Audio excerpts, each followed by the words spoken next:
សម្ដេចតេជោហ៊ុនសែនចូលរួមមូលនិធិ CTN របស់អ្នកអង្គការគិតមេងដើម្បីទ្រទ្រង់កងទ័ពការពារព្រំដែនជាតិនៅថវិកា300លានរៀលសម្ដេចតេជោហ៊ុនសែននិងសម្ដេចគតិប្របណ្ឌិតប៊ុនរនីហ៊ុនសែនបានចូលរួមថវិកា300លានរៀលជាមួយមូលនិធិ CTN ដើម្បីទ្រទ្រង់កងទ័ពការពារព្រំដែនជាតិដែលផ្ដួចផ្ដើមមូលនិធិនេះពីអ្នកអង្គការគិតមេងតាមរយៈការអំពាវនាវរបស់សម្ដេចតេជោហ៊ុនសែននាពេលថ្មីកន្លងទៅនាយប់ថ្ងៃទី10ខែមីនានេះលើបណ្ដាញសង្គម Facebook សម្ដេចតេជោហ៊ុនសែនបានអរគុណអ្នកអង្គការគិតមេងនិងលោកស្រីម៉ៅចំណានដែលបានបង្កើតនៅកម្មវិធីនេះឡើងតាមការអំពាវនាវរបស់សម្ដេច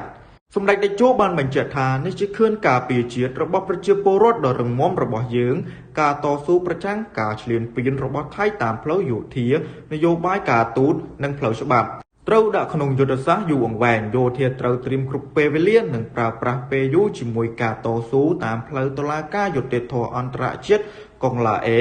ក៏ត្រូវប្រើពេលយូរសម្ដេចតេជោហ៊ុនសែនសរសេរក្នុងន័យដើមថាខ្ញុំនឹងភរិយាចូលរួមមូលនិធិនេះចំនួន300លានរៀលជាដំណាក់កាលទី1សូមអំពាវនាវបងប្អូនជនរួមជាតិ